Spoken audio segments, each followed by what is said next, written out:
I'm sure it will be. I'm sure it will be. All right. Okay. So this is hello everyone. This is Dwight Woods, Jeet Kune Do Rebel. Welcome to I love shoot, I do that all the time. Welcome to the Jeet Kune Do Dialogues number 163. We're on with Chris Clarke. We'll dispense with all the formal intros and what have you. Chris, I did not know. Usually when I do a postcard for people, it says with so-and-so of so-and-so, and then I put like the name of their school or their organization or whatever. I didn't know what to put for you. So I just put with Chris Clarke. Okay. So, okay. Right. So we got to do some serious catching up. Okay. Right. How far back should we go? Okay, well, here's one thing. I gotta ask you this. Is that you? Yes. It is you. That is me, yeah. Okay. See, yeah. I have this on VHS. I don't have it on DVD.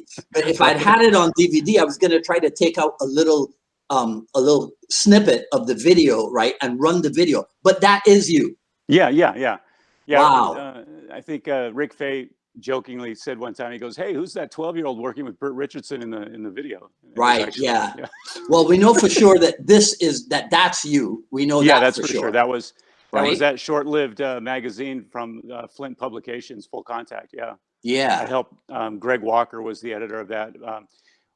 Ryan Marr and the Almar Knives line, had a background in history with Greg Walker from Tactical Knives magazine, and they decided that they wanted to do a martial arts magazine. So I kind of was participated a little bit in helping, Greg Walker meet people and get more familiar with the martial arts scene as he wanted to delve into the martial art magazine. So that was 1995 or something, if I remember correctly. 4, I think, yeah. Okay. Do you remember when the appearance with Burt was on his video series? When that was? What year? 93. Okay. All right. So it was around the same time. Yeah, I think we actually filmed the first series in 93. Okay. Yeah. All right. Yeah. So now you got to take us back, because I know you didn't get started in 93. Yeah, no, almost 10 years before. 84 is when I started. Okay. And from what I saw in the bio, that was through Cliff Lenderman at an Inasano seminar. Yeah. So what had happened was I was in high school in Juneau, Alaska, and Lenderman had met some karate guys from the club I participated with at a seminar he hosted in Seattle. So the guys from Juneau went to Seattle, met Lenderman, and they decided they wanted to train with Lenderman. So they brought him to Juneau for a workshop, and that's how I got introduced to Lenderman. And that was, I think the fall of 83 or winter of 84. All right. And then that June of 84, right when I graduated high school, Inasano was going to be in Seattle. Right. Lenderman was hosting Sifu in Seattle for a seminar in June of 84. And that was the first time I met Mr. Inasano. All right. So you're from Alaska, not from Seattle? Yeah, I've been all over the West Coast. So I was raised in Southern California. So unfortunately, I'm so confused. I left. I'm so confused. Oh, I know, right? I mean, I grew up, 10 minutes from Carson, California, so, I mean, right where the IMB was and all of that. Yeah. And then I ended up going to high school in Alaska. And then I didn't get into martial arts till I was in high school. So after Alaska, I came back down to the Northwest. My mom was in Oregon, and I started going to college in Portland. Okay. But I had that after I started training with Lenderman. I would go from Portland, Seattle.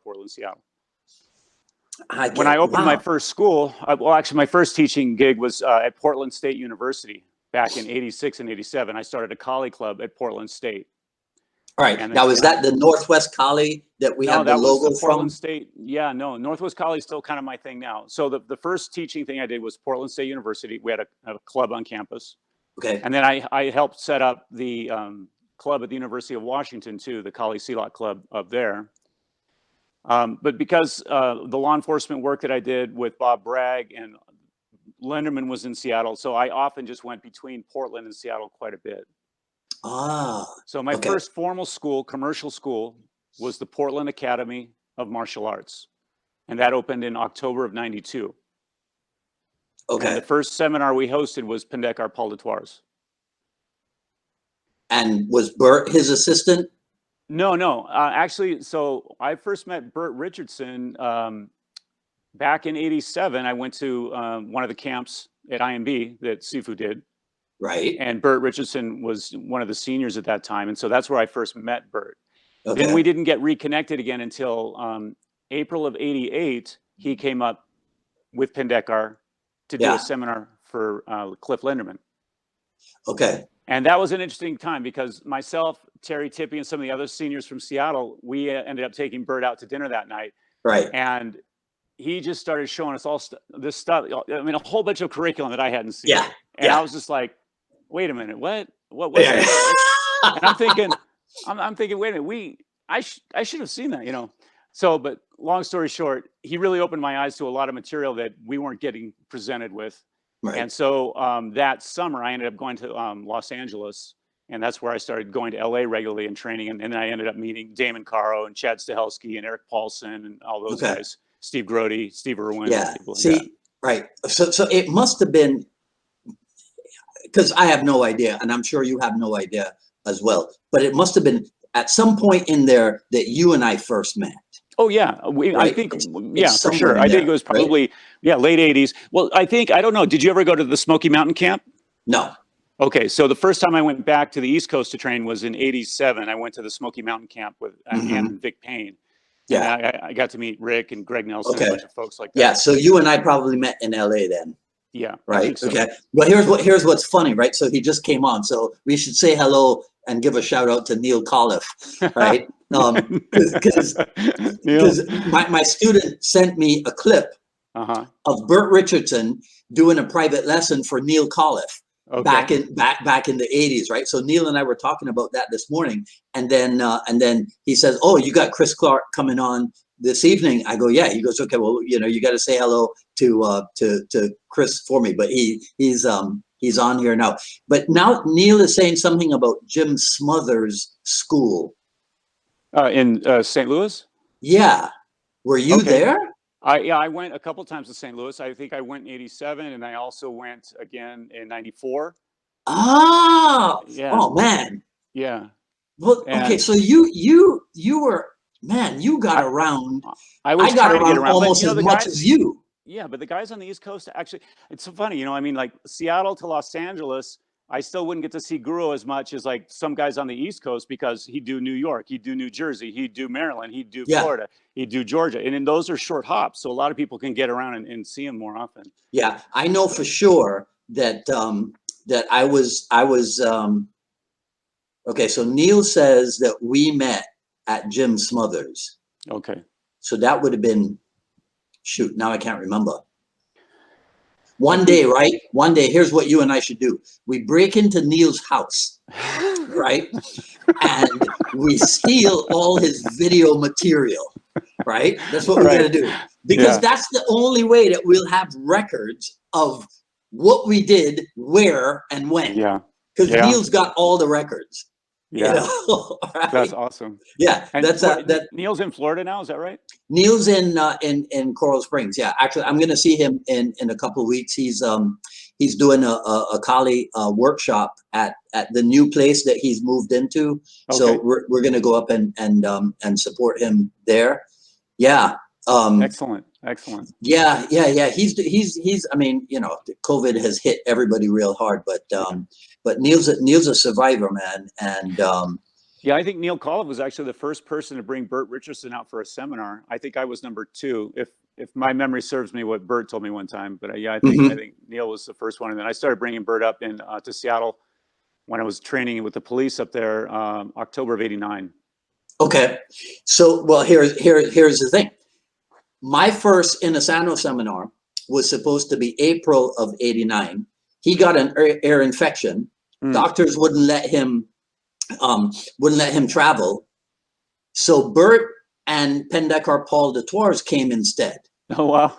Yeah. So April of '89 was the first time that Bert Bert came to Miami. So you know, so what what would you say to, so we've been on for like 10 minutes now. All we're talking about is the 80s and seminar and travel and this and this and this, right? Yeah. How would you characterize that era to somebody who is like now getting involved? You know what? It's really interesting, right? Because just like we're describing, the amount of travel, the cost, the opportunity cost of lost other things like jobs, relationships, the things that we had to sacrifice for to get the art and to make those connections because it wasn't available, right? Compared to now where you push a button and an 8-year-old has material that took you and I 15 years to get access to. Yeah. So, I mean, there's a huge sense of benefit and fortune for the people that want to start taking now, right? But I also think that we had kind of a golden era in terms of connection and really building relationships. I mean, like you and I mean, it's probably been, I don't know, 14 years maybe since we've seen each other, or 15 years. Probably one of the last instructor conferences in Los Angeles. Right. But but I mean, those connections and relationships I think are vital for maintaining the art.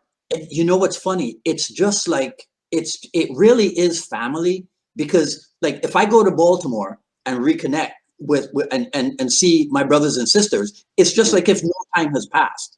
Yes. You know, and you just fall right back into the thing. And that happens a lot when I do the dialogue with somebody from back in the 80s. Nice. You know, so I think in that regard, it really is a glorious thing. Absolutely. Right? But unfortunately, it's a glorious thing on one hand, which is plagued with a lot of nonsense.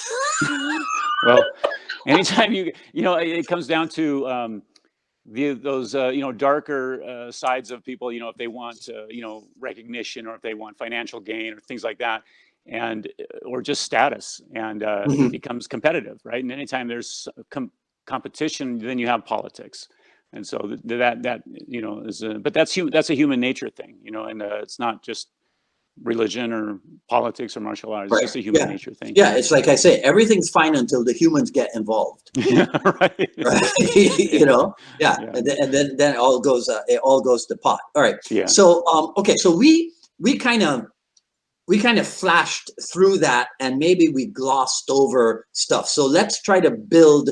Let's try again. Let's build the chronological timeline. Right. Okay. So you didn't start martial art until age 18 or so, right? Yeah. I started, I think, karate at 17, but I didn't get into the college till 18. Yeah. Okay. So no Bruce Lee fandom, kung fu movie.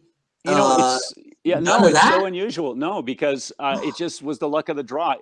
The one interesting coincidence is while I was in high school and I just started, reading Black Belt magazine, one of the ads for the books that I purchased was in Asano's The Filipino Martial Arts. And then when I found out 3 months later that he was going to be in Seattle doing a seminar, it was just like, wow, I'd never even heard of Kali. And then 3 months from me buying this book, I'm able to meet him in Seattle. So I just fell right into it. Just a very fortunate, just circumstance that I fell into it. And so again, the time in Seattle, this is where Bruce Lee started out, and he's buried at Lakeview Cemetery. And yeah, I think I was because my connection in the training at that time was through Cliff Linderman. And at that time he was teaching at health clubs in the area, like Monday through Friday, 2 or 3 different health clubs around. And so I was supposed to go to college. I was enrolled to several colleges. I had accepted admissions, but I didn't finalize it because I told my dad that I wanted to go off and train. And he kind of looked at me sideways and said, all right, And so I ended up, instead of going to college, I ended up going to Seattle and training with Lenderman. And I was training 4 or 5 days a week. Just following him to the different clubs. And I did that for about 5 months. And then I went back to Juneau and worked and got a job up there and saved money. And the guys that were in the club with me, the karate club at that time, they're like, why are we still in the karate club? We should just be doing, what you're bringing back to us, because I was able to get more drills, more curriculum and all that. And so we just started our own little training group. So I did that for a while, and then I decided, okay, I should go back to college. So I ended up moving to Portland and going to Portland State. And then I would go to Seattle on the weekends to train with Lenderman as often as I could. And so at that time, that's when I started the PSU club, and I had a little training group there.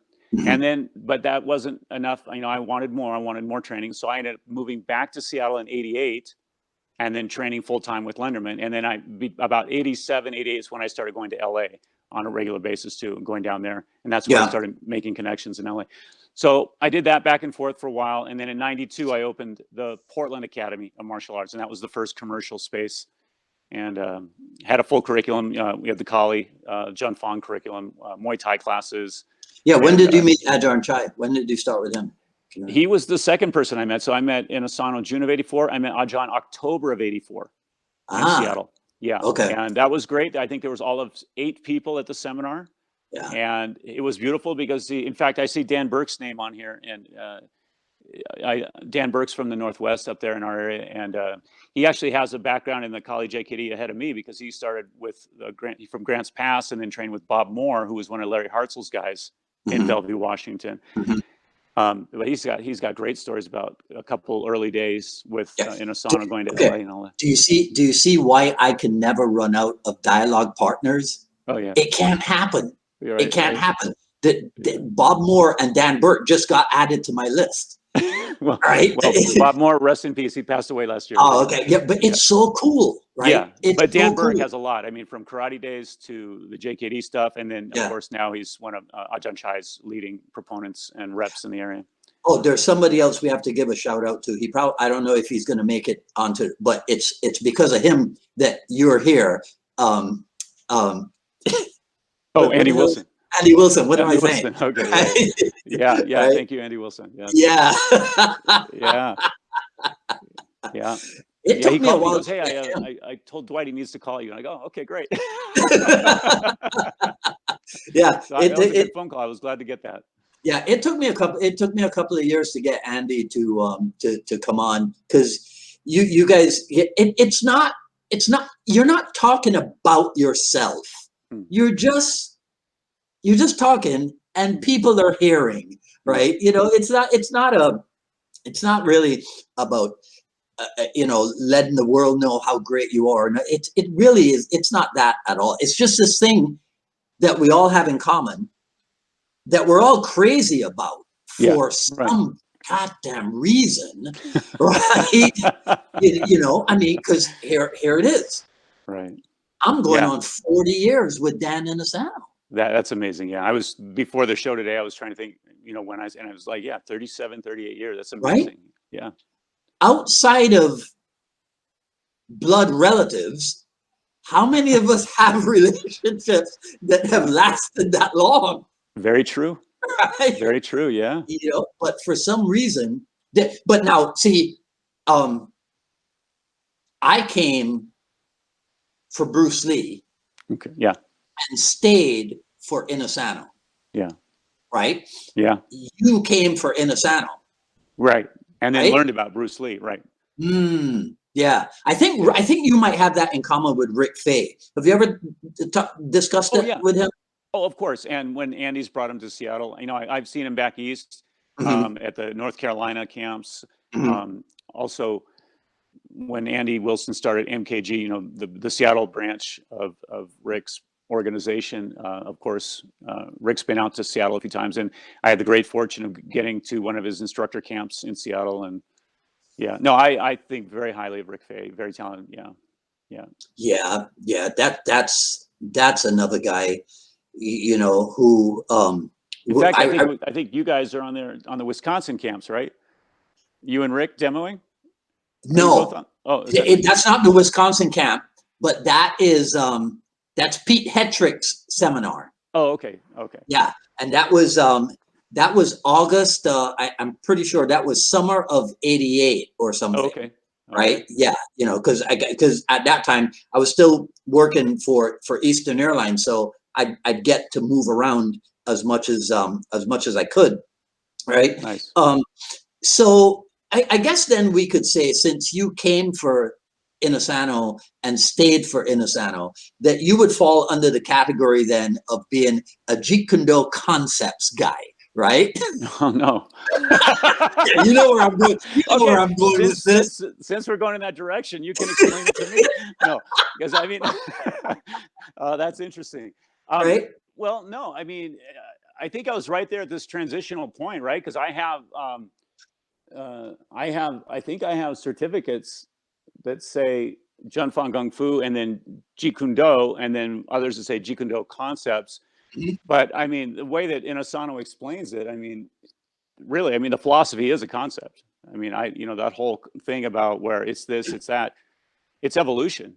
Well, I yeah. mean, it's just evolution. And I mean, I know guys in the Seattle area, right, that have been in the Jun Fan Gung Fu Institute line, and you can see kind of the evolution. Like I had a student come in from one of their programs that was with them for a while, and it was almost like going back and just looking like somebody recorded the motion and the movement. And I was like, wow, I can see, Sibak Taki, or I can see Sijo just in that movement. It was beautiful, and then the way that things have grown and evolved, because you have, okay, you've been around long enough. You have one of the old certificates, and the verbiage where it says, so-and-so's, Dwight Woods has my permission to add, change, or whatever he sees fits for the ever-changing times and situations. Yes. And that, to me, right there, sums it up. And I think that is just pristine perfection right there. And that is what I think a lot of people don't understand and or what is missing. Yeah, because it's freedom. Yeah. It's freedom. And for some people, that's like, well, no, you're supposed, it's almost like they're putting a traditional approach to something that went against the tradition. Mm-hmm. You see, you're not allowed. You think anybody has a certificate for Shotokan Karate that says you have permission to change what you've learned? Oh, there's no way. There's no way, right? No. Yeah. Yeah. No, apply that to religion. Yeah, right. So I think that, bless his heart, Bruce Lee had no idea the mess that he was creating for us by insisting that people use their own brains. Yeah. Instead of just following along. Well, and then again, right? I mean, teaching, 5 to 10 people or doing privates compared to running a program and spreading the art across the world. I mean, there's a big difference there too. Yeah. I remember the first time I saw Inasano, and he came in carrying these 2 huge military duffel bags, and he had to bring his own focus mitts because nobody owned focus mitts. Yes. And he's passing them out. Nobody's even seen these. Like, what are these? And they're putting them on. And he's just trying to show all of these karate and kung fu and traditional martial arts people, just a boxing stance and how, what's a jab, what's a straight right, what's a hook, all of that. Yeah. And then funny thing too is that you'll probably relate to this. He goes, okay, well, and at the time it was Lenderman that was hosting, and he goes, well, Cliff Lenderman wants me to teach you guys Tayata. I goes, okay, so let's get into it. And okay, so you've got 75, 80 people in a room, right?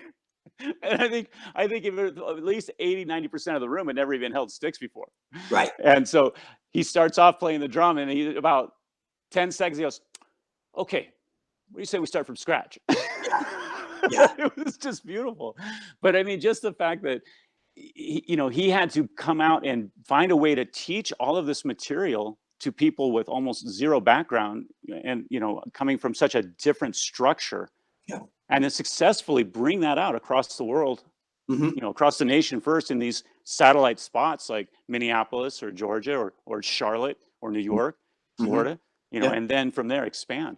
Yeah. But it's been amazing to see how those little satellite groups and to see where it is now, because I can't think of a federal agency, law enforcement agency, a military, or a martial arts program that doesn't trace back what they're doing in very large structure or totality to what Inasano's brought to the game. Yeah, yeah. I want to delve into that, the law enforcement stuff. But before we do that, run me through the adventures in opening and running a school. It's interesting, right? Because I didn't. honestly, starting the school, I was young, right? I think I opened my school in 80. Oh, let's see, the school was 92. So I was 23. I was 23, 24. I was very young to open a school.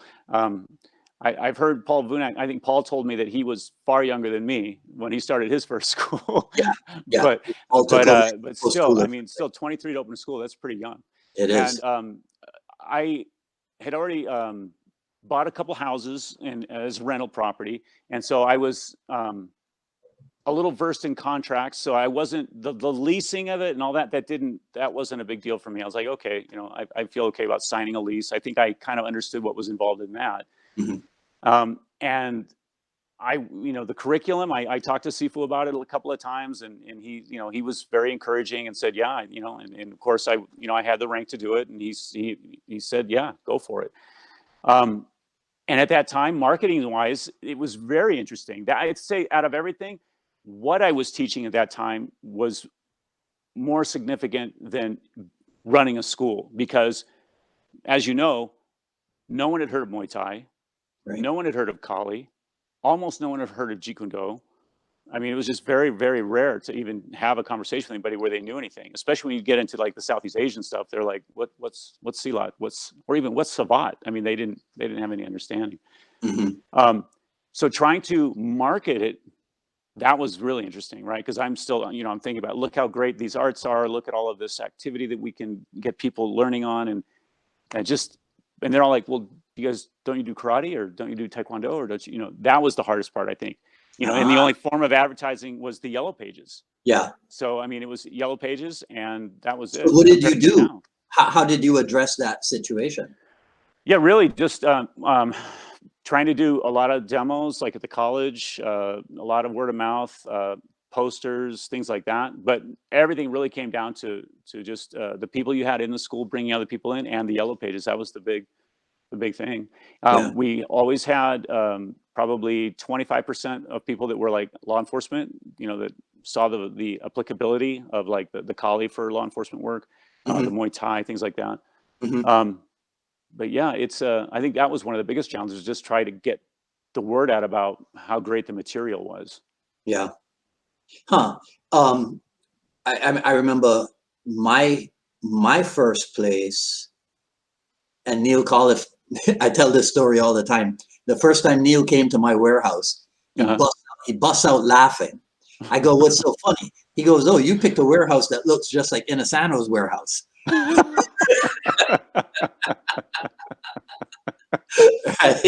And he was 99% correct. Yeah. My mirrors were on the other side, the other wall, but that was about it. But then again, I mean, you know, looking at the spaces, I mean, I think most of my schools were warehouse too, because the size, the affordability, and all that. Well, I don't know about you, but that was all I knew. You get a warehouse.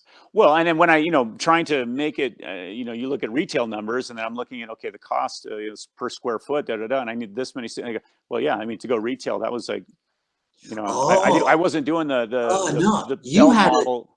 You had a sophisticated approach, right? Because you're looking at retail costs and the number of students per square foot or whatever. I was like, get a building, man. Yeah. Right? Yeah. Get a building. Well, you know what's funny is in the beginning, I didn't get a building, right? I had the group at Portland State. And then after that, I was just subletting at a couple of schools in the area. And it wasn't until actually Matt Thornton from Straight Blast. Matt Thornton is the one that talked me into, or presented me with the idea of, he just came up to me one day and said, hey, because he was training with me at the time. He said, hey, I found a building you should look at. You really should open a school. And I hadn't even thought about opening a commercial spot until he approached me with that.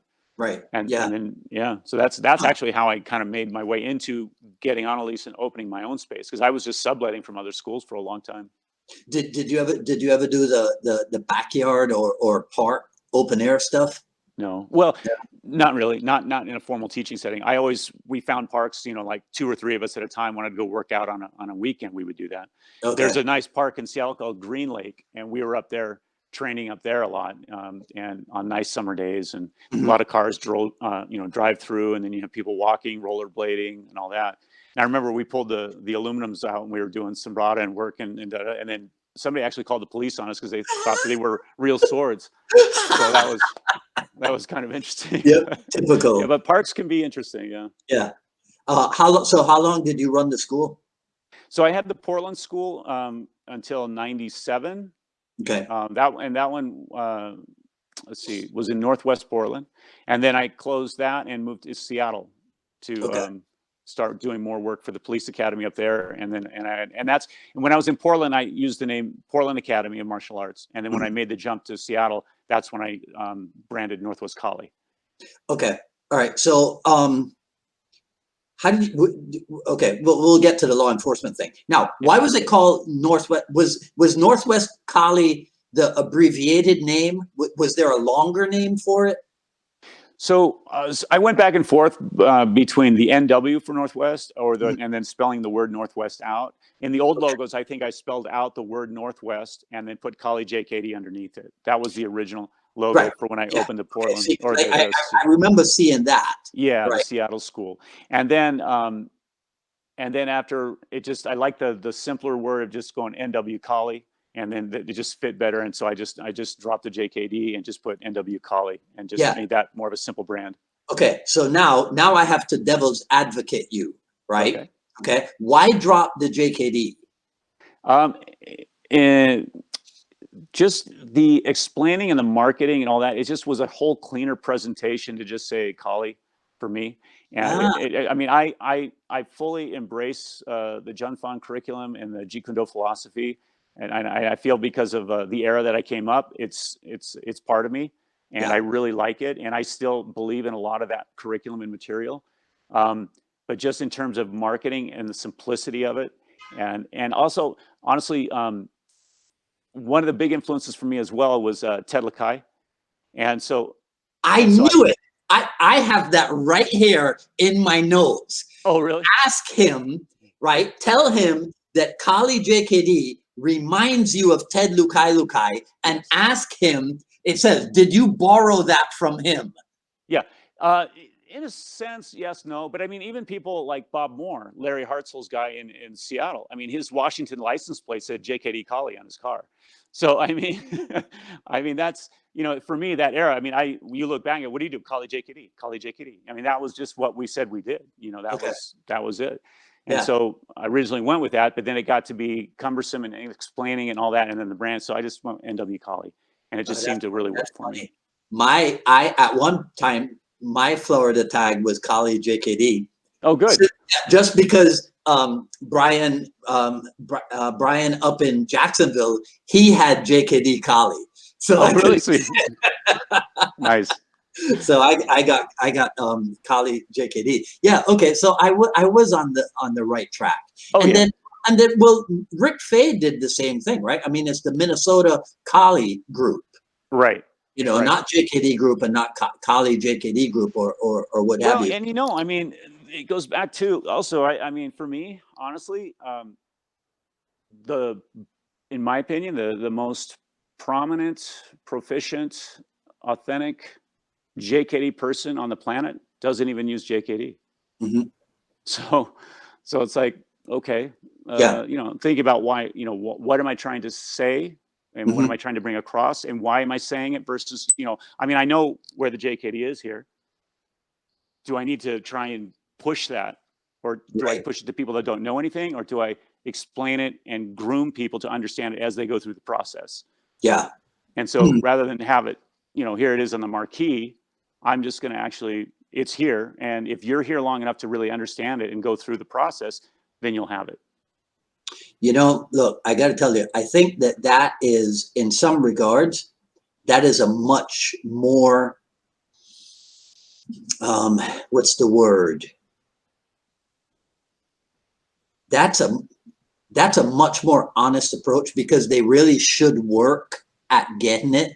As opposed to putting it out there in front of them, because there are name associations and what have you. And I think that. Tell me what you'd make of this, because JKD is really an internalized thing. Absolutely, that's the process. It takes time to internalize. You need that maturation. Yeah, absolutely, 100%. Yeah. Okay, all right. Let's do law enforcement first. Do you know Bernie Lau? Of course, yeah. Okay. Yeah. Have you met Bernie Lau? I feel like I have, but I don't think I ever did. Right. But it's just like, you know, with the mustache and what have you. I just know I may have. Maybe I don't. I feel like I have. Yeah. Right. Yeah. He's very great guy, eccentric. I think so. He was a former police officer, had a really long police career in the Northwest. I think Everett, maybe Seattle. I can't remember Seattle, but I think Everett also. But a couple of the guys that have trained with me over the years were also students of him. So like a very close friend of mine, John Franson, is like a 5th degree black belt under Bernie Lau. And then another one of his Shodans, Scott Wayne, who's now with the Scott Kawahara, same gentleman, just different name. Seattle PD's arson unit, but a longtime martial arts guy. And so yeah, I had met Bernie Lau through them and through the training, because he'd come down and knew Lenderman, and also there were times where Bernie Lau had gone down to Los Angeles and stopped by the academy. Yeah, that's probably it. But I know that I know that I just feel like I've known him like from day one. Yeah. You know, he's a really, really interesting guy, very talented, old school. He's got a very just Bushido way about him, you know, his presence. But yeah, I've had the good fortune of being around him, talking with him a little bit of training, but most of my contact with his people were, you know, the officers that worked under him, well, I just thought I would drop that name so that you know that I'm authentic. Okay. Oh. All right. Okay. Let me get my list out. Yeah. Right. Okay. So you were not involved in law enforcement in Oregon, only when you went up to Washington? So the whole law enforcement connection came about because, so the name, did you ever get to meet Bob Bragg at any of the training functions? Robert Bragg? So I know the name, but I'm not sure. So Bob Bragg was also one of the students under Lenderman, and then he and I were training together under Lenderman's program. And in fact, Lenderman's classes, he did a lot of extracurricular after hours training at the old police academy, the old law enforcement academy in Seattle. And so that's where I met Bob Bragg. He and I were training partners, and we came up together. And I think Bob Bragg was running the state program for Washington State. You have the State Patrol, and then you have the Criminal Justice Training Commission. And the CJTC runs the basic law enforcement academy for everybody that's a certified peace officer in Washington State. So all sheriffs, all city police, things like that. Yeah. Park rangers, all that. So Bob, with the training, he's like, I first got into it as a volunteer and as a role player, and being, basically being a victim and being a demo partner, being an uke for Bob and demoing all that material. And after doing that for so long, for several years, then he said, hey, we're doing a baton class, you might be able to help me with this. So that was my introduction and how I got into it. Bob Bragg really, I want to give a shout out to him, because he was one of the very first law enforcement people to bring in the Inosanto curriculum into law enforcement training in the country. The Washington program started doing Kali and Muay Thai and the Junfan material back as early as like 83, 84. So I mean, he'd been back, he started that. I think 84 is when he started implementing all of that. So I started out with volunteering. Then I started with the instructor classes and training the instructor level people, officers that were in trainers at their department. They would come back for advanced training for the state. So that was most of my work, was with the instructors and the advanced trainers. More recently, I'm helping out with the basic law enforcement academy, because they actually are so shorthanded that I've been helping with that. So doing both sides, both the advanced training and working with recruits in basic law enforcement and corrections. But I have done work with the Oregon side as well. The Oregon State Academies brought me in on a contract basis to work with them as well. And I've done some things, like in California here and there, but mostly Washington. Did you ever talk law enforcement training with Richard Bustillo? No, I never have. No, I never did. Yeah, I know he was connected to the Los Angeles County Sheriff's Office, but I never did with Bustillo. Okay.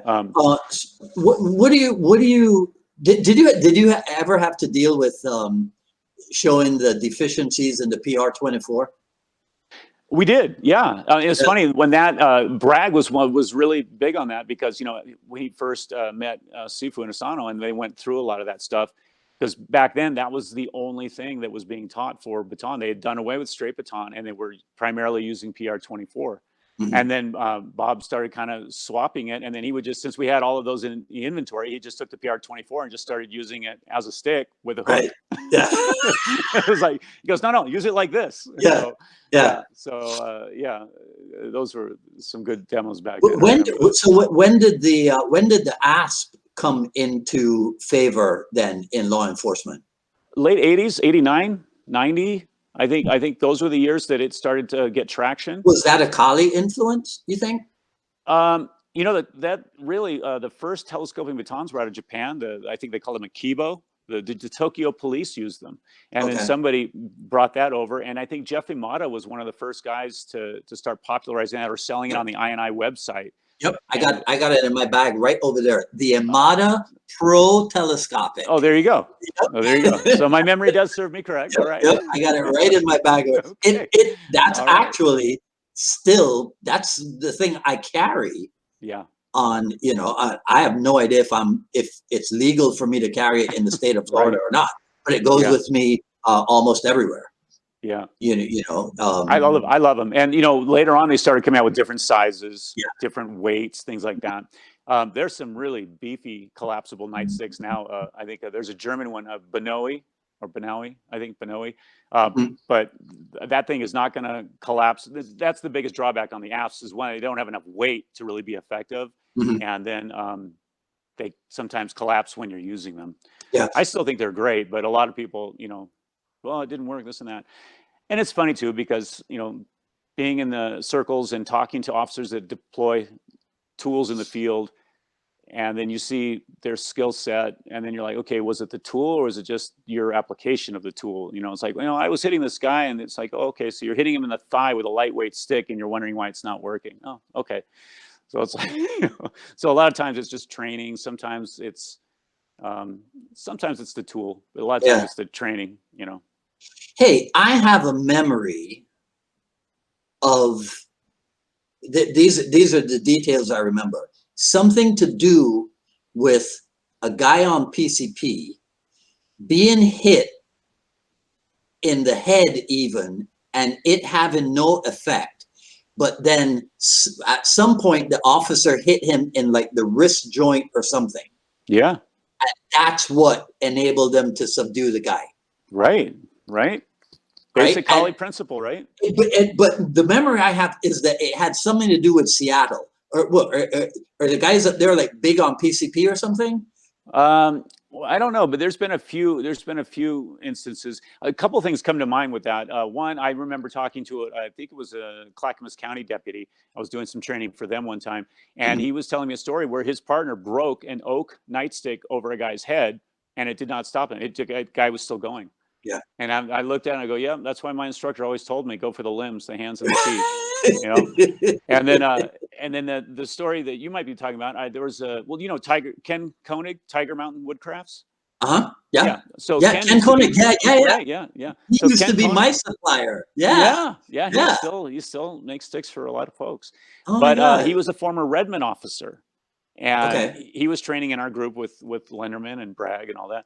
And I remember him telling me one day he had a call, a domestic, and the guy was just enraged and just out there 220. And I think he was about 6'3", huge guy, but just completely, mentally ill and going berserker. And naked. And Ken has to go into this room. The guy's in a bedroom, and he had like a butcher knife. And Ken's in this room trying to go through this doorway, and there's a bed and a dresser. It's cramped, and I think he knocked the guy against the wall, and the guy dropped the butcher knife, and Ken had a baton.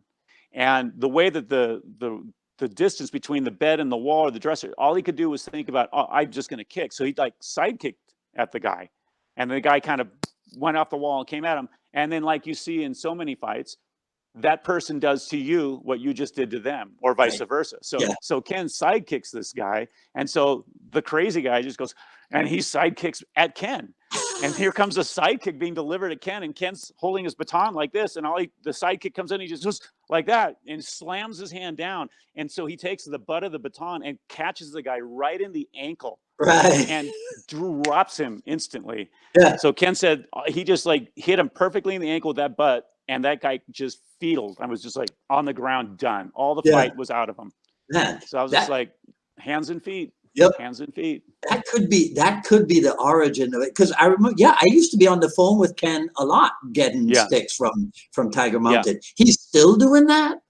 I think he is. Yeah. I mean, not as active, but he's, I mean, about once every 6-8 weeks, he comes into the academy up there, and he's got a big bundle of sticks. No way. So we still get our sticks from him. Yeah. Okay. You're going to have to text me his info.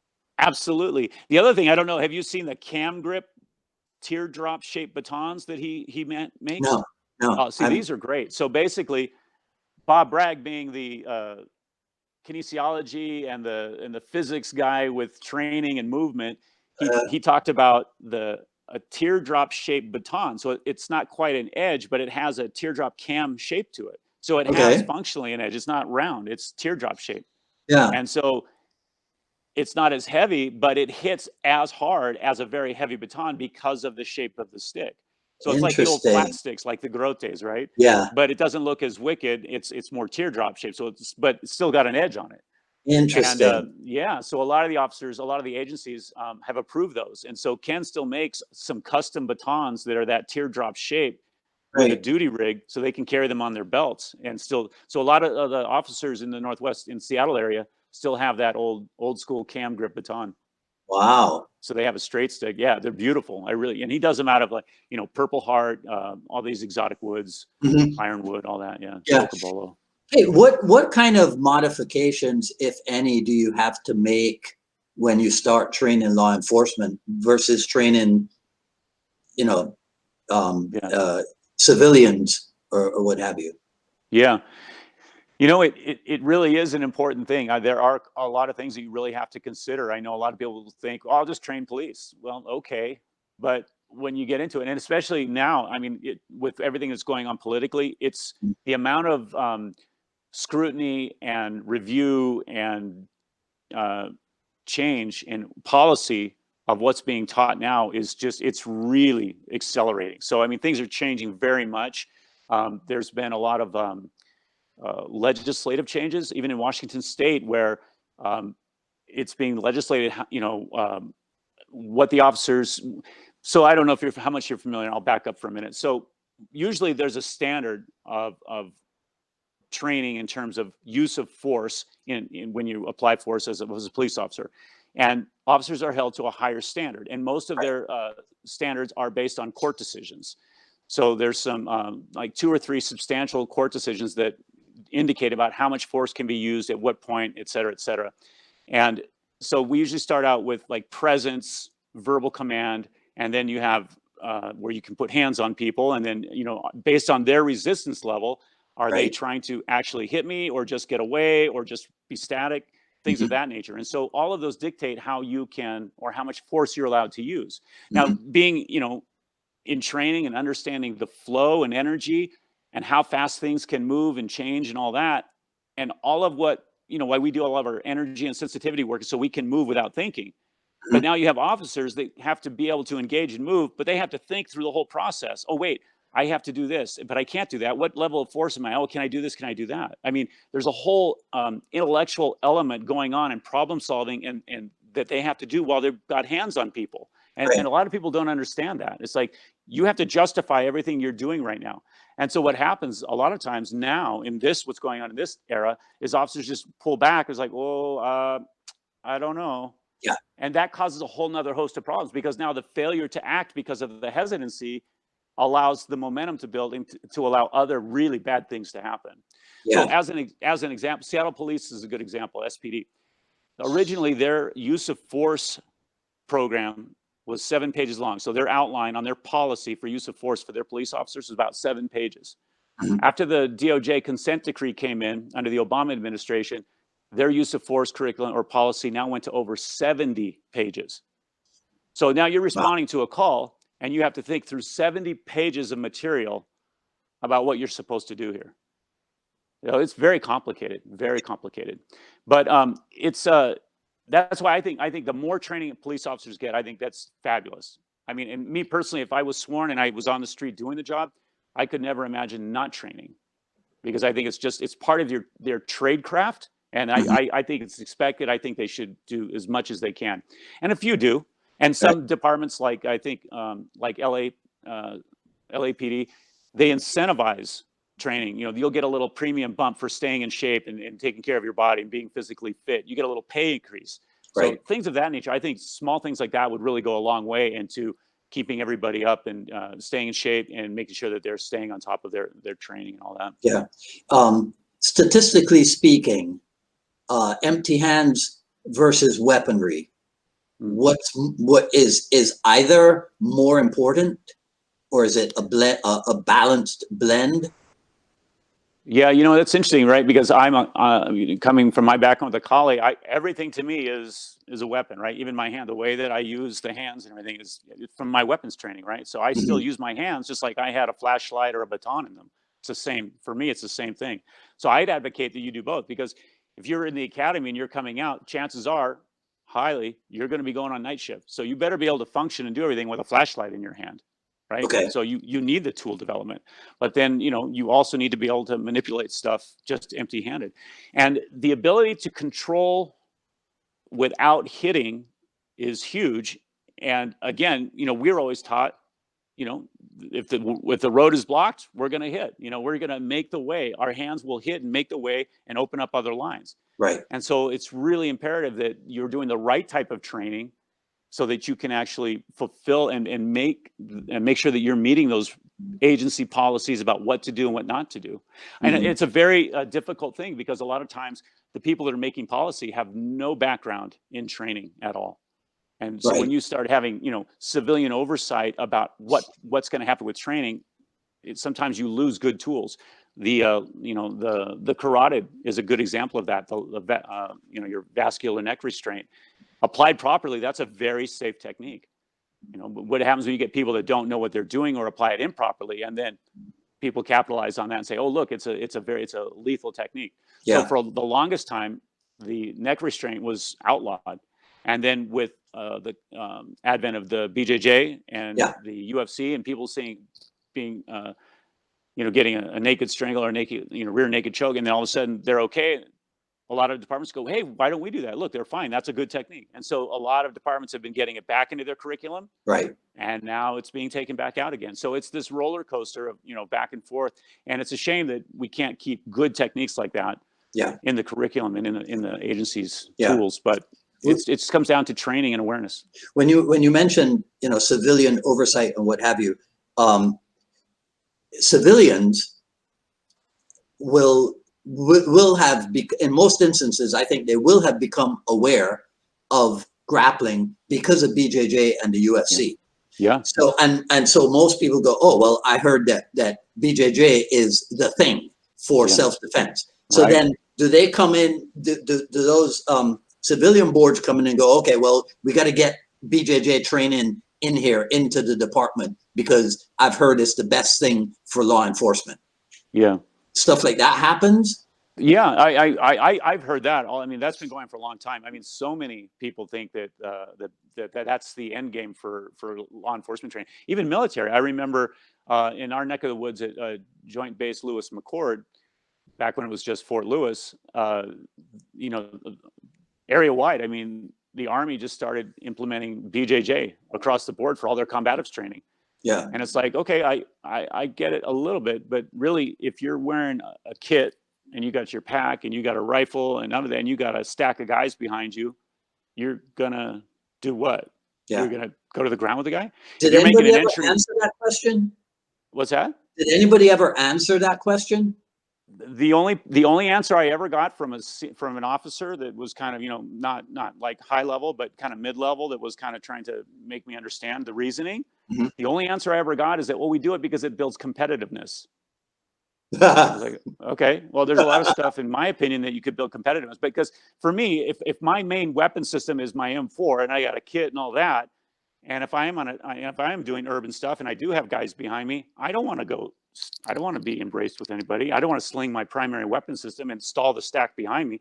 You got to get through, right? Yeah. I mean, so, shoving people off, muzzle in one direction, hitting them, moving, going through, and then getting the other guys on. That's, I think that makes more sense. Yeah. And my whole take on BJJ for law enforcement or just ground basically is that, or even self-defense, is like, if you end up there, you need to know what to do. But I don't think it's the first go-to place you want to be. And I don't know if you've had anybody on from LAPD, but I heard a story years back when the UFC first started. A lot of people at LAPD said, "Hey, let's start doing more of this." And then they, so first response person pulls away, take him to the ground. And then they had a few instances where officers were coming back and they didn't have their gun on them. It was coming out of the holster. And so then they're like, maybe we should rethink what we're doing. Is there, can we change how we're doing this? So there's so many tremendous benefits of having that skill set. Yeah. But if you have multiple opponents, or you have tools that an offender can access, your gun, your taser, your baton, your duty knife, things like that. I'm a huge advocate of get back to your feet, fight from your feet, be able to use your tools, control your environment, situational awareness, and all that. Yeah. But if someone's on you, mounted you, you better know how to get up. Yeah. But, almost every weekend it's on TV. Right. So it's like there's the power of that marketing, so to speak, right? And then you got to work doubly hard to inject some realism and some sanity into an approach that's ultimately saves lives. Yes, absolutely. Absolutely. So and the other side of that too is, because it's so popular, because so many people see it, also people that don't even formally train are still able to pull some of that stuff off. There was an incident in one of the departments up north, officer involved in a fight. The other officers, the backup rolls up. That officer's mounted and getting their clock cleaned by some suspect. So it's like, you have to know these fundamentals. You have to know, I think the Gracies, they do their, survival, GST, ground survival tactics for law enforcement. So they put a whole program together for agencies, and they do it online, and they have big conferences in Torrance where people come down and learn. And that's been a great way to get that material out and really, educate a lot of officers about the ground stuff. Yeah. Well, I think that's very responsible of them. I mean, responsive and responsible of them, because if they know that their thing is being sold, but what's being sold to law enforcement is the regular stuff as opposed to stuff that is directed towards them. Yeah. Which I think is probably what you've been doing all along with your background and your training. It's like, well, there's this general curriculum, but I cannot teach, shin kick, finger jab, right? Right. Yeah. Right. Yeah. To law enforcement. Right. Right. So it's good. So what was the biggest challenge in making that switch and still maintaining the idea of simple, let's say simple, direct, and efficient? So it's interesting. It really is still some of the same principles, but changing the tooling, right? So, where maybe I'd finger jab somebody, now I'm just going to palm. So, maybe I'm going to use my open hand rather than a fist. Without a glove and a wrapped hand, I don't want to break my knuckles or my bones. I don't want to get cut on somebody's tooth and get Hep C or HIV. So the tooling changes, because of safety to the officer, safety to the violator, things of that nature. But the mechanics are still there. I'm still going to use my body mechanics for pivoting and hitting, getting my body involved in my movement. Still understanding range, things of that nature, still using the other impact weapons, the elbows, the knees, things of that nature. So the large parts of it are still very valid. But again, almost waiting and being reactive and seeing what level of resistance you're getting met with to be able to do something. This whole thing about being proactive, it's much easier, like Pendektar said, be the director, not the directee. You know, we're going to be proactive and direct and get hands on people. And that's really, I think, where we're going now with it is like, we're still going to initiate, but we're going to control in a way that gives us position of advantage, controls base, things of that nature, but without striking. I think years back, again, we focused just on a lot of the striking and things of that nature. Now being able to, like a lot of the old, like the Panantukan and the C-lot, things of that, where you're using a lot of base control and lever lines and things of that, that's really working well for us in Washington. Yeah, yeah. I think that Burt Richardson guy was onto something, hooking up with the Pendekar so early on, right? Yeah, I think he met him through a guy named Dan Asano. Yeah. Yeah. So how did you end up on the video series with Burt? So back when I was I mentioned that I went back down to LA a couple times. So I met Burt in '87. He was assisting in Asano, but we didn't really converse or spend time together. Then Burt came up with Pendekar in '88, and then he and I went to dinner with some other guys, and then we started to hang out and talk more. And that summer, I'm like, you know, I think I'm going to go down and train and just spend time in LA. And so didn't go over well with the people that I was training with in Seattle, but it was the best thing I ever did because, you know, it opened, like I said, I met Damon Caro and Chad Stahelski and Eric Paulson, Steve Grody, some really good people, and that were treated me very well. But my time with Burt and I hit it off, and like I said, I think it was '89 when I started bringing him up for seminars in Seattle. And at that time, I was really hungry for the material. And so I was bringing Burt up like 2 or 3 times a year. And, you know, he'd come up, stay for 3-4 days. And in fact, did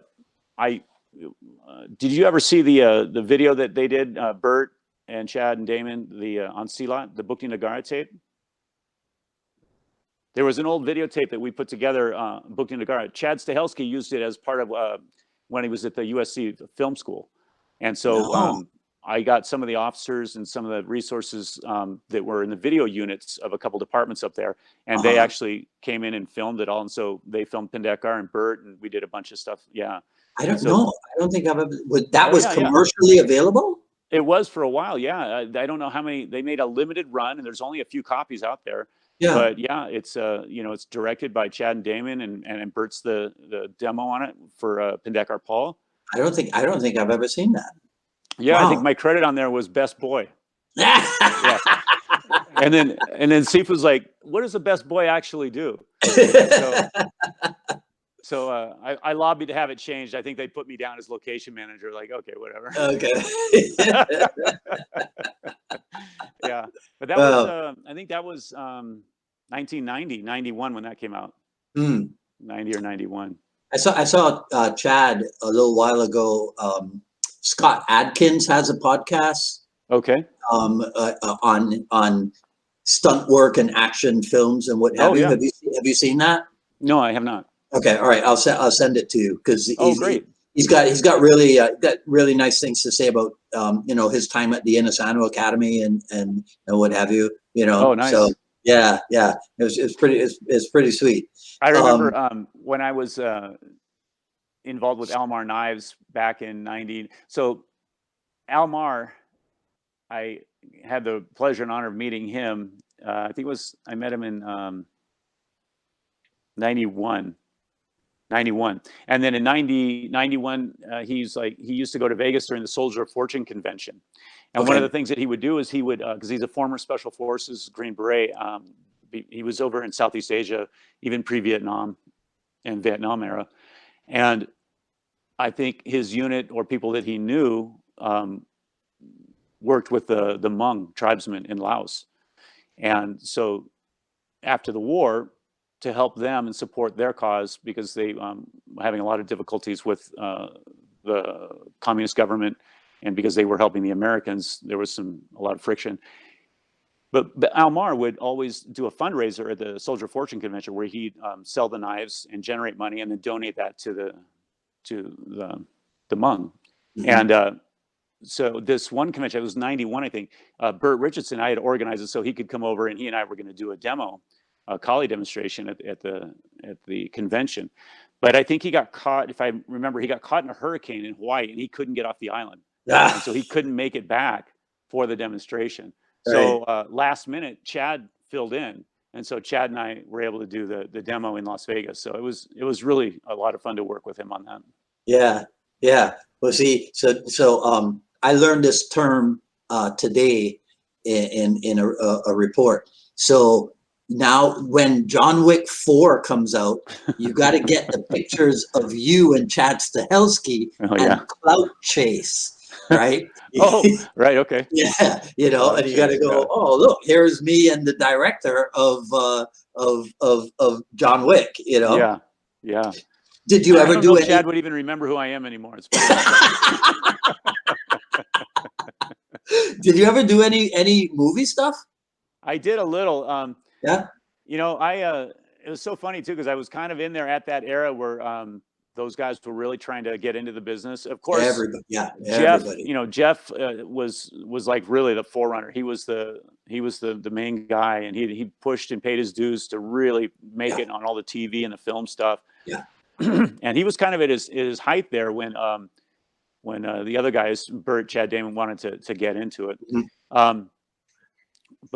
Yeah, I remember Chad driving around and, you know, going to different sets like Baywatch and this and that, and passing out headshots and just really, you know, hitting the pavement, you know, pushing himself and, you know, making it happen. Yeah.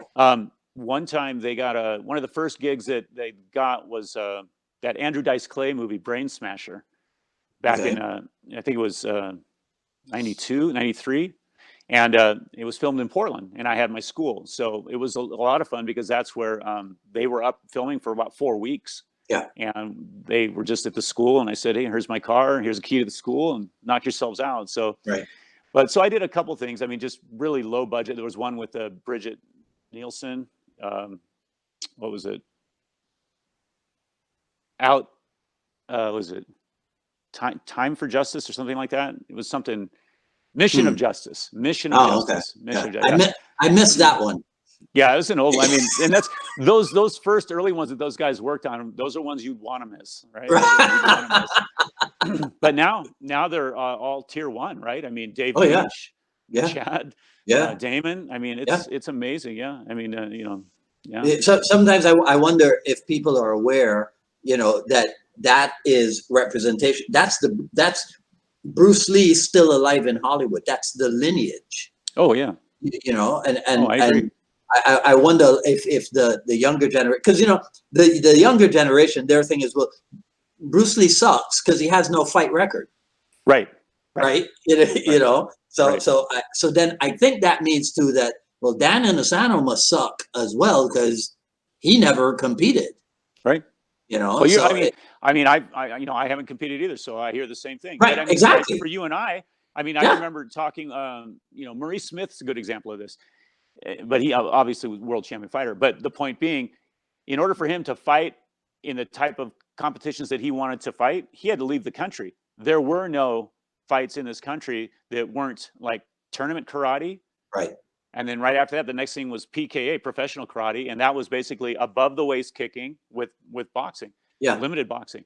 And so if you wanted a leg kick, which, I mean, that's what we did, right? Because we came up with the Muay Thai basics, and it's like, okay, I want to, you know, there's no leg kicking competitions anywhere. So why am I going to go, you know, I didn't think the competition wasn't my thing. I didn't think about it in the terms of that was something I was wanting to really pursue because I really loved the art. And back then, you know, it was, for me, the martial arts back then was more about the development of the art, the development of yourself. And I didn't feel like I was trying to test it out on somebody else. It was really more about the process of cultivating and developing my own skill and developing me.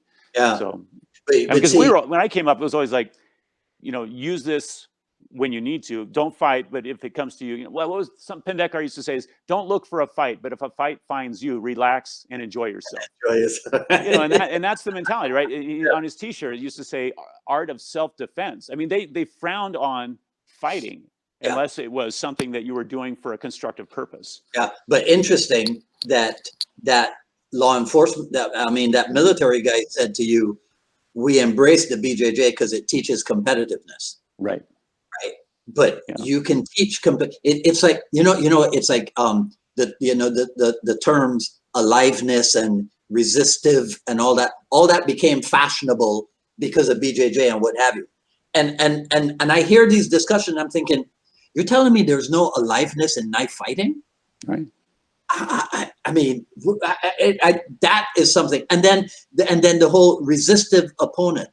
Where did this idea come from that every time you do a partner drill, that it's cooperative? Right. Where did I have no idea where that came from. I remember this. I'm sure you remember this too. Inosanto, putting a book under his arm and saying, when you keep doing, and then I see all these people doing, like Sombrato's a good example, right? They're still doing a pattern, 1, 4, 3. Okay, when are you going to leave the pattern? When are you going to add other elements? When are you going to do this, this, and this? And he goes, if you see a guy in high school walking around with his ABC books under his arm, something's wrong. Yeah. And that's how I feel too. If I'm looking at these instructors and they're still teaching box pattern after 15 years and nothing else, or 10 Right. years, it's like, there's a problem. Yes. So this whole thing about, aliveness, it is supposed to be alive. When I worked with Guru Ted, or when I worked with, Dan Asano, I mean, it's there. I see it. I get it. Mm-hmm. Because people at the seminar aren't a level to do that yet, doesn't mean that that's all there is. Right. Right. I mean, and Right. I think that's a huge thing about bringing the art out is how do I have a vehicle where I teach somebody to teach themselves when I'm not there. Right. And that's what the Kali was beautiful at. Mm-hmm. He can give you a structure, and then after a while it becomes you, and you develop it and grow it and cultivate it. Right. Yeah. Like, he was in Sarasota for a Levon Martin seminar back in the day. And so I had just finished my morning run, and we met each other in the car park outside the hotel. So we get into conversation. You know how he is, right? Yeah. So we get into the conversation, and I tell him, I go, Sifu, sometimes I feel bad because the Kali makes more sense, right? And he goes, well, Dwight, it's a fencing art, and JKD is based on fencing. Right? But did you ever go through that where you answered questions about Jeet Kune Do through Kali? Oh yeah. Okay. Yeah. So I'm not the only in terms of like trying to explain things. Yeah, most certainly. Yeah. And I like that analogy or the explanation too, where he's told me the same thing. The fencing connection. Eskrima is Filipino fencing. I mean, he liked to use that term too. Ted Lakai used that term quite a bit as well. Well, so just last night, I'm talking to this new friend of mine, and we get into a discussion. She's a teacher, and we get into a discussion, and I use the Filipino triangle of knowledge because she was talking about different ways for people to learn. And I was like, well, yeah, we have observed the technique being done, performing the technique, having the technique done on you. Yes. So, so I'm using Kali principles to turn this girl on. Good. Nice. Right. But yeah. So, okay. So did you think of any other names that I should try to talk to? Oh, you mean in terms for the podcast and your listeners? Yeah. Oh, geez. I probably could think of several. Okay. All right. You don't have to do it now, okay. but just get back to me, and hopefully when Andy Wilson sees this, he'll go, oh, okay, they didn't do such a bad job. I'm glad I put him in touch. Oh, well, I hope I hope I didn't disappoint anybody or yeah.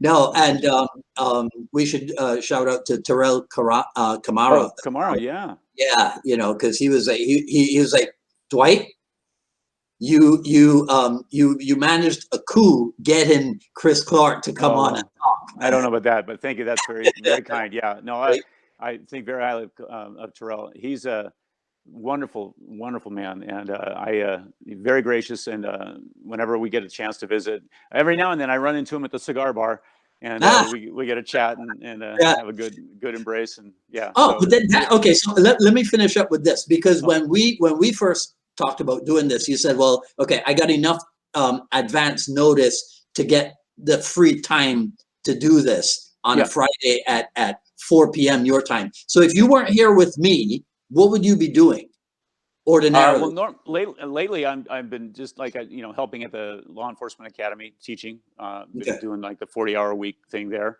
I was actually slated to go to Albuquerque and work with one of my students out there that's got a school out there. So I took some time off, and I do things like that. I'll go to Albuquerque or I'll go to Utah and do some training. Right now, those two, Utah's a little more open. Albuquerque, Ray's busy doing his own training. They're not quite open yet. So when things open up, I'll take more time off and I'll travel. I'm really looking forward to California opening back up so I can get down and see Guru and spend some time with him. So luckily, since I'm a contract instructor, I can, if I need to take 3 days off or take a week off, I can do it. Okay, cool. Yeah, and I still have privates, and I still do the workshops in Portland and Seattle. I have groups up there that I still teach. So nice. Yeah. All right, man. Well, look, I hope this was a good way to spend an hour on a Friday evening. Oh, absolutely was. Yeah, I hope you got something out of it. I sure enjoyed it. It was really nice catching up with you. I really appreciate the opportunity to be on with you. Oh yeah, for sure. Right. And I mean, if California, my plan is to get out to LA this year. So, awesome. Maybe we'll see each other out there. I hope so. I'd love to train with you. All right, man. Listen, this was fun. This was fun. Okay, brother. Be well. Take care, right? Okay. We'll catch up. Okay. Bye.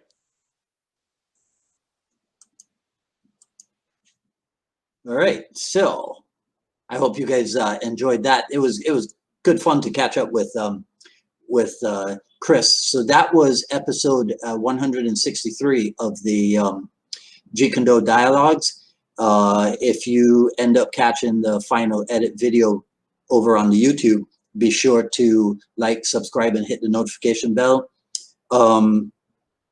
Let's see. Next Friday, I'll be on with another old 1980s buddy of mine. Actually, Chris and I just talked about Jim Smothers' school in Missouri. Stanley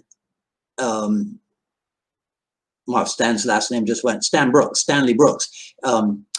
He and I met in St. Louis in, I think this was 1984 or something like that. And so Stan's got a really good health program for us more mature JKD people. So we're going to be talking about that next Friday.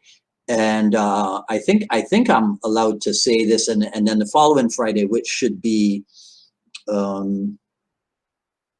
I should get my dates right before I talk about it. Okay. All right. So that, follow me on Twitter at Dwight Woods and on Instagram at Dwight D Woods. And what else? I forget what else. Anyhow, it's all good, right? Okay. So that's it for today.